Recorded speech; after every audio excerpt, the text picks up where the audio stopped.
This afternoon, we're going to be looking at Braveheart through a historical lens.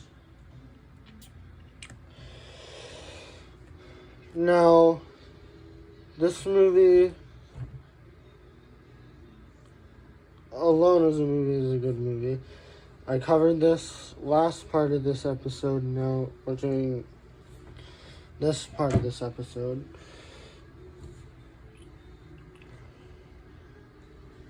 What is historically accurate about this film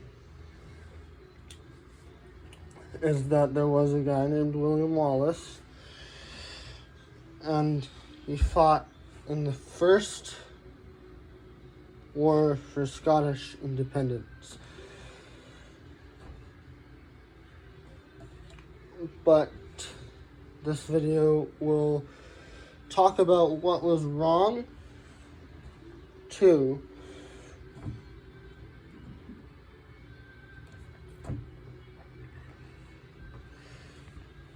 So historically speaking,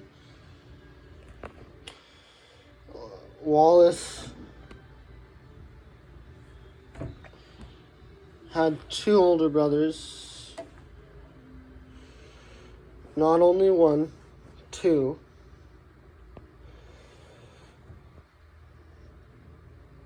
One named after their father, Malcolm, the other named John. That was one right and wrong thing at the same time in this movie, because there's a brother named John in this movie, but there's not a brother named Malcolm II.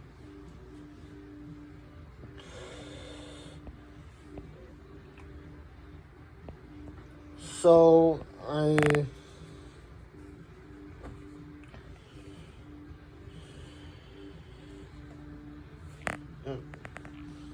and that whole thing with McAndrews, the McAndrews clan never happened, or we aren't sure if it actually happened.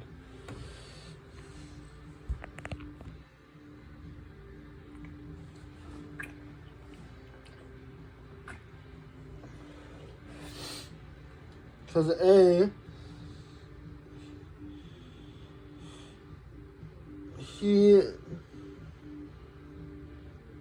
Longshanks wouldn't have killed the nobles, like the Scottish nobles, like he killed the McAndrews.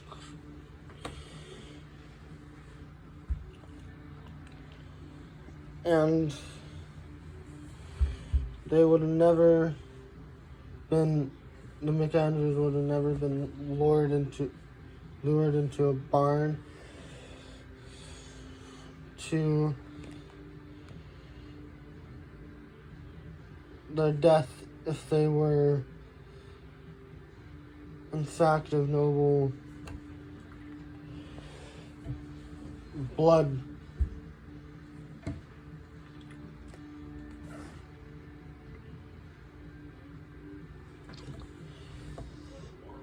And we don't know if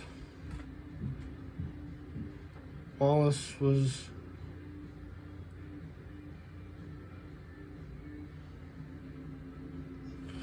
taken in by his uncle after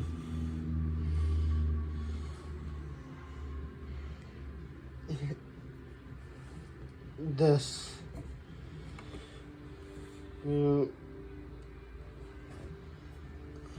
After the father died,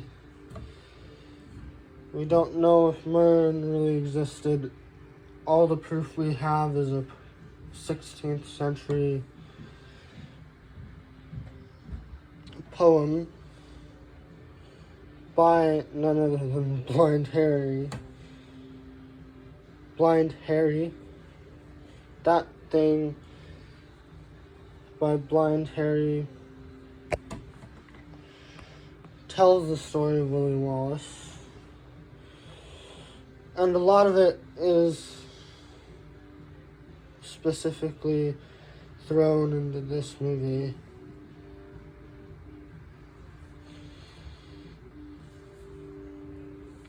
But yeah, Longshanks was still a pretty ruthless king.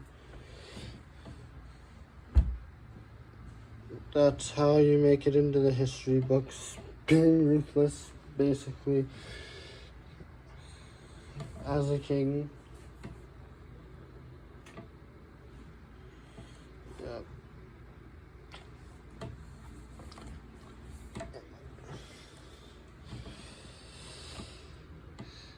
Anyway,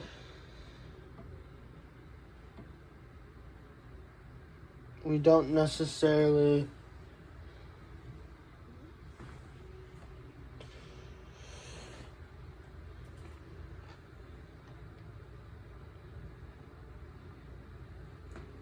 know if Hamish is real either. We don't know if McClanack is real. We don't know if Campbell's real. We don't know about... We only know that one of the characters is real, and that's the main character, which is essentially the hero of the story.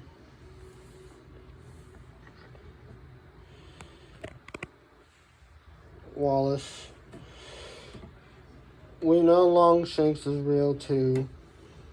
We know Edward II's real. We know Princess Isabel is real. But Edward II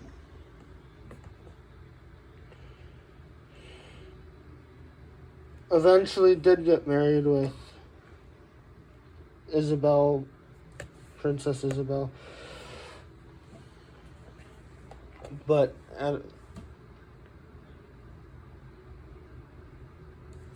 not in this movie, because Princess Isabel would have been no older than 5 at the time the majority of this movie takes place.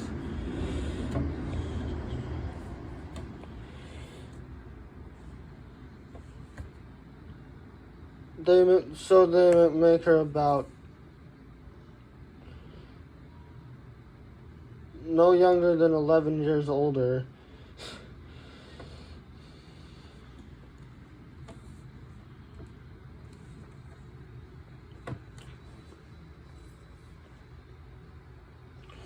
So that they can be married for this movie. Piers Gaverstein is another character in this movie that was essentially done dirty by being thrown out of a window. And that's not historically accurate at all.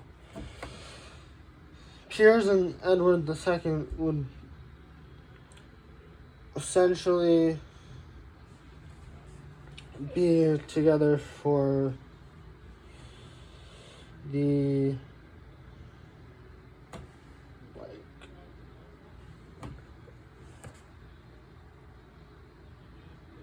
entirety of his reign. We don't actually know if Edward II was in fact homosexual. That part is just rumored. Because we know he was married to Princess Isabel. Eventually. But we don't know if he was gay. there was also rumors of a woman being seen with Wallace running out of a church, assumed to be his wife, again taken from Blind Harry himself.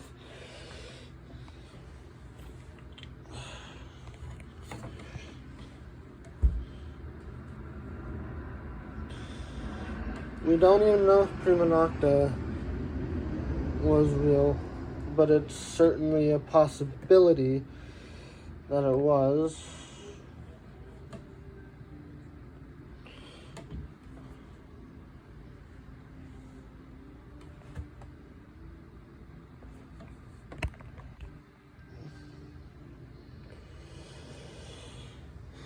And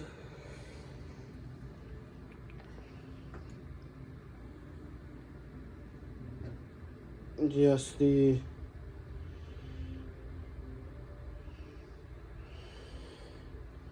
this whole movie is essentially wrong in many things. But that's what made it good for the theaters.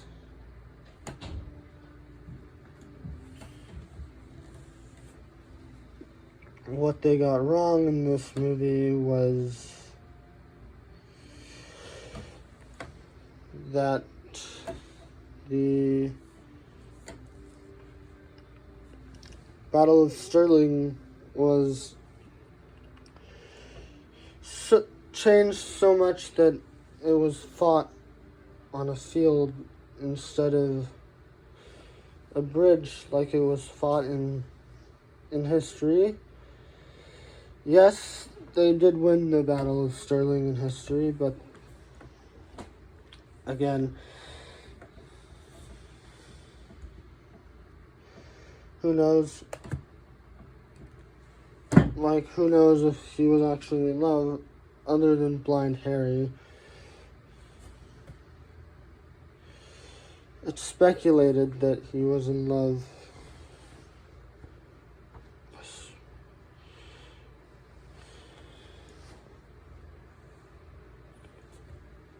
By one source.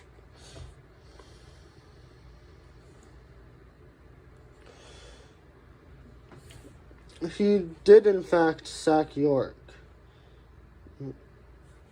which was highlighted in the movie, but way before Stirling ever happened in the Crusades. I forgot to tell you that Wallace did fight in the Crusades.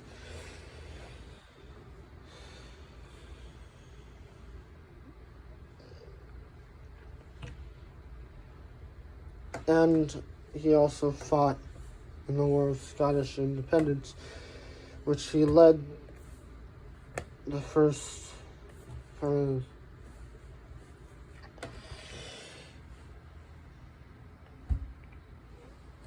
of war.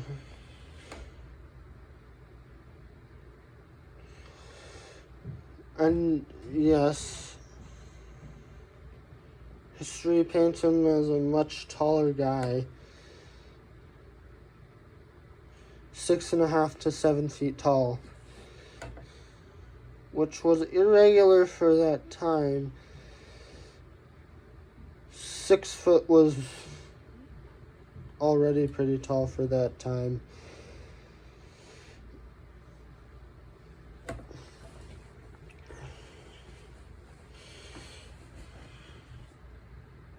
The Blind Harry poem definitely paints him to be 6'3", or 6'3" or taller. Well, yes, his sword is also pretty long.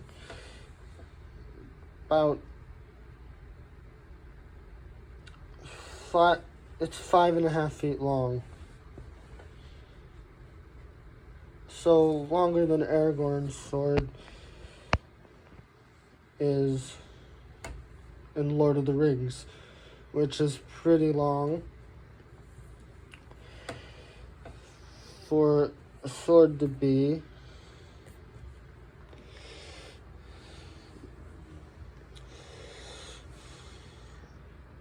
Yes, Wallace did get betrayed at Falkirk by Robert the Bruce. That's something we do know. Robert the Bruce would be Robert the Bruce who eventually led the Second War of Scottish Independence. But yes, there was another person completely left out of this movie. Another rebel who was totally left out of this movie. That's covered in a bunch of other videos about the history of Braveheart. How historically accurate it is.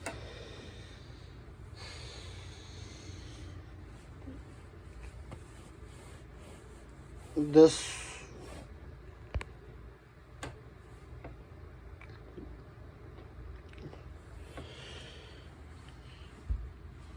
movie here is a depiction of just William Wallace, though. Not that other person. There was a person fighting in South Scotland, which was Wallace, and a person fighting in North Scotland, which was somebody.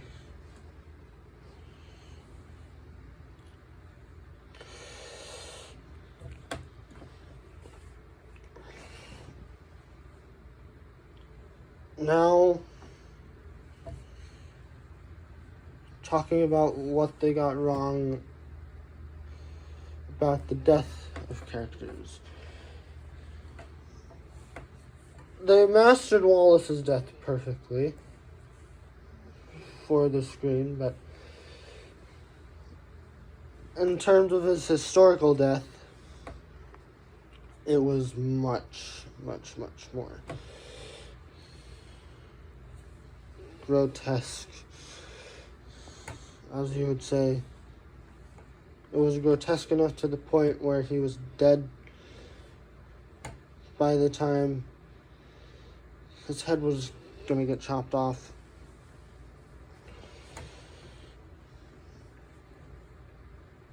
There's been accounts that he was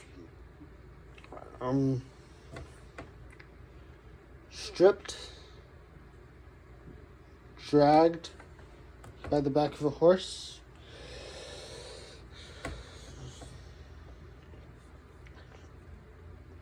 for days.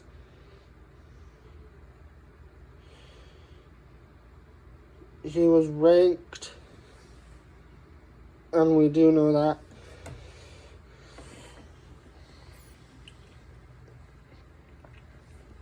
He was also castrated, but he was dead by the time he was castrated.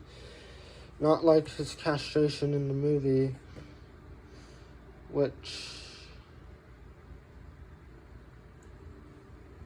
yeah. His castration in this movie was ripping the shirt open and then going through the skirt.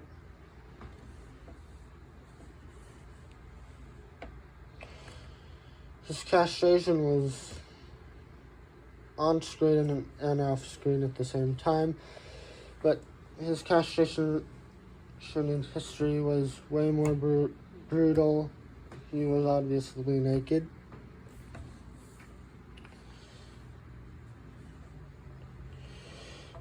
And then, yes, his head did get chopped off, and his body was sent to the corners of Britain as a warning.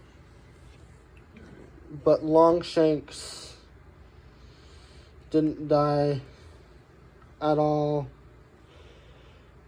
at the same time Wallace did.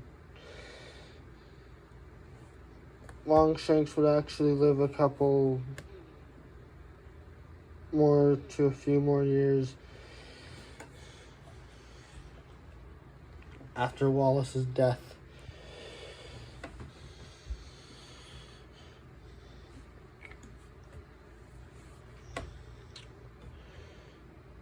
And just like I said before, the Bruce would eventually take arms back up and fight the Second War of Scottish Independence. That was covered in the Prime movie. No, that wasn't covered in the Prime movie. That was covered briefly at the end of this movie. Very briefly.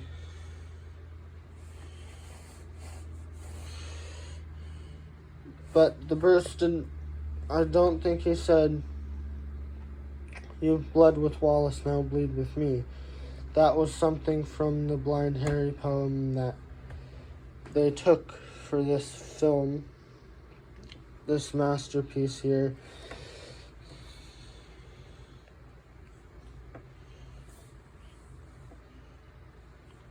And yes, historically, bagpipes wouldn't be a thing until much later. Kilts wouldn't be a thing until much later. Just in this film,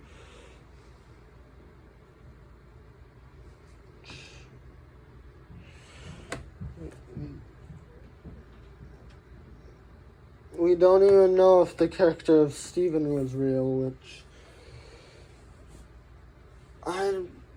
I'd bet my money that he's not real, because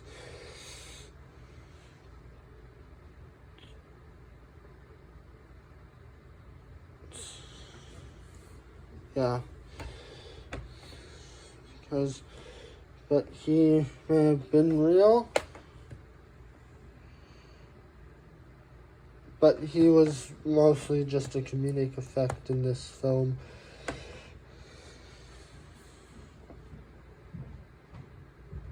To lighten up the darkness of this kind of tale of a guy fighting with a long sword for essentially freedom. Yes, upon his death, Wallace didn't say freedom in history, because he would have been dead way before that ever could have happened.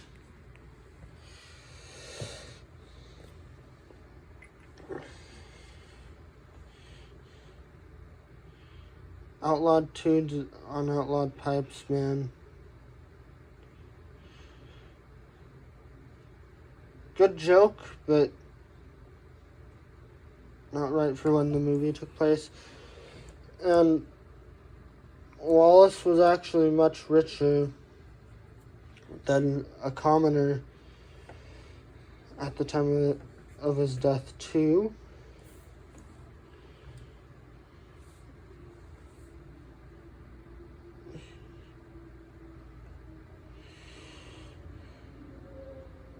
And at the time of the war, his family wasn't a common family. We don't necessarily know if Argyle took him on pilgrimages. He would have known Latin long before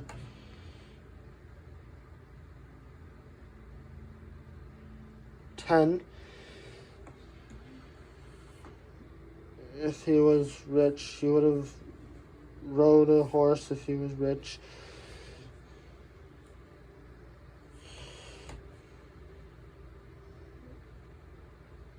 he wouldn't have been able to own a very long sword if he was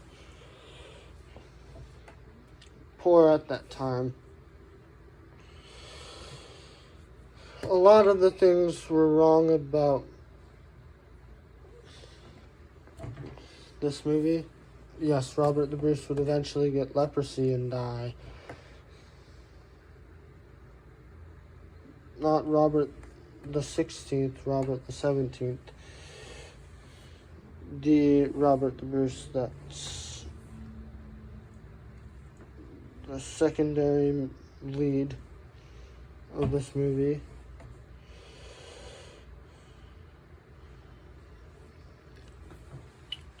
And yeah, that's basically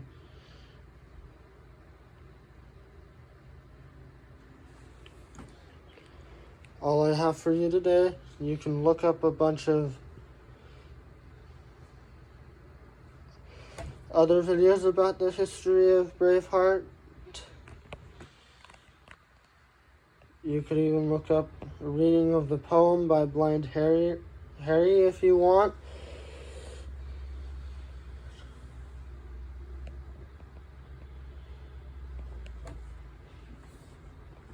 Watch the movie, you're welcome to.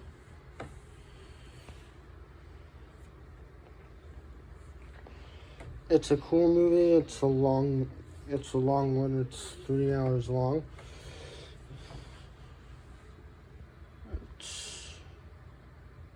I think it's on Paramount Plus. But if you have it on DVD, watch it on DVD, because watching a movie on a streaming service means you have to worry about the possibility of it cutting out. With the DVD, you don't. I would personally recommend owning movies on DVDs, because you don't have to deal with the problems in the same way you'd have to deal with them on streaming services. Especially this movie. Now, yeah, my disc is a little bit messed up because I bought it secondhand.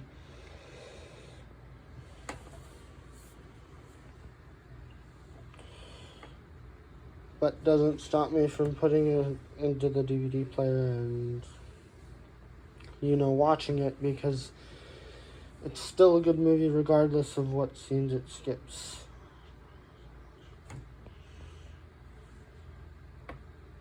Where it gets glitchy.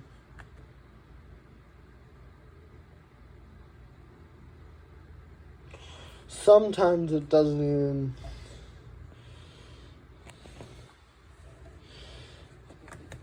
get glitchy.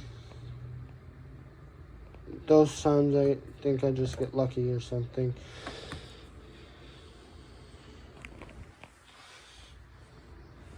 Yeah, you should watch this movie, because it's epic. And this video is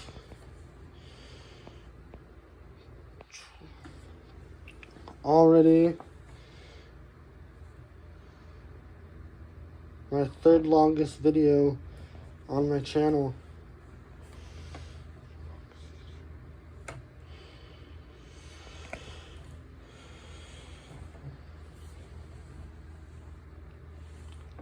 I love historical movies. But next historical picture I'm going to review, I'm probably going to just do it in one part. Partly why I split this into 2 parts is because I didn't want the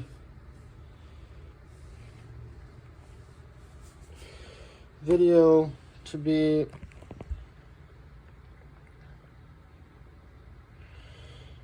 over an hour long.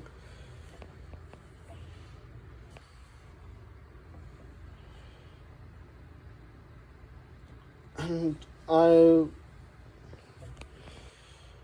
also don't want to keep you guys waiting for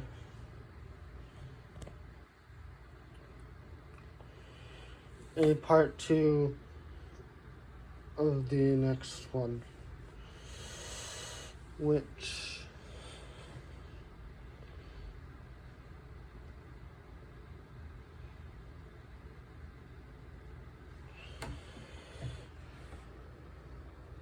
is likely gonna be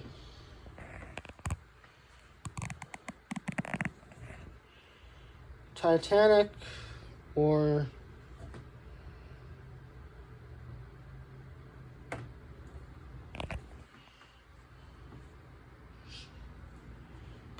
Schindler's List